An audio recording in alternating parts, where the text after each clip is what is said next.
Last year, after the autumn nor'easter, with all those generators running, Connecticut had nearly 150 cases of carbon monoxide incidents, including 5 deaths. And now, after Sandy, there have been more CO calls, and with so many people still without power, that is once again a real danger tonight. News 8's Annie Rourke live in New Haven with that. Annie? Darren and Ann, after last year, a lot of people in Connecticut bought generators, and they can be great. They can really get you through the tough times. But as firefighters across the state will tell you, they can also be very dangerous. The noise you hear all over Connecticut these days. The telltale sound of a generator. Dave Colantonio got his Wednesday. A good friend who didn't lose power loaned it to him. It's the alternative. I didn't lose everything in my freezer or refrigerator.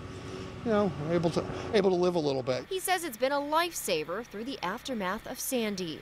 Now, he doesn't have his very far away from his home, but he says the back part of the house is under renovation, and he has no concerns about carbon monoxide poisoning. No, it's far away from the house, and the bedrooms are in the front, and that's in the back. And Colantonio does have carbon monoxide detectors, something firefighters say is essential. We've got a bunch of carbon monoxide detectors that we've responded to, and we've had people with carbon monoxide in their houses, which we've been able to ventilate, but we did have a couple cases we had to send people to the hospital. The aftermath of a hurricane or any event that causes widespread power outages is a critical time for carbon monoxide poisoning.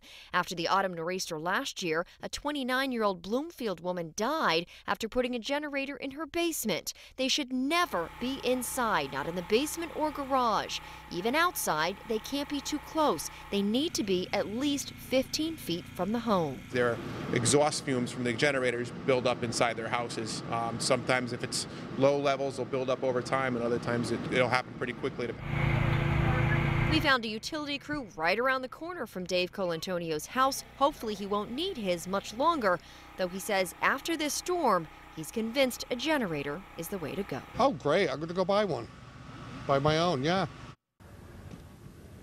Now, generators are not the only concern with carbon monoxide poisoning. Gas stoves, which people may use for heat, can also cause carbon monoxide poisoning. It is not recommended that you use your stove in that way. Now, low levels of poisoning, the symptoms for that are feeling dizzy and also feeling weak. High-level symptoms of carbon monoxide poisoning are being confused. It can also lead to being unconscious, and eventually it can lead to death. Live in New Haven, Annie Rourke, News 8.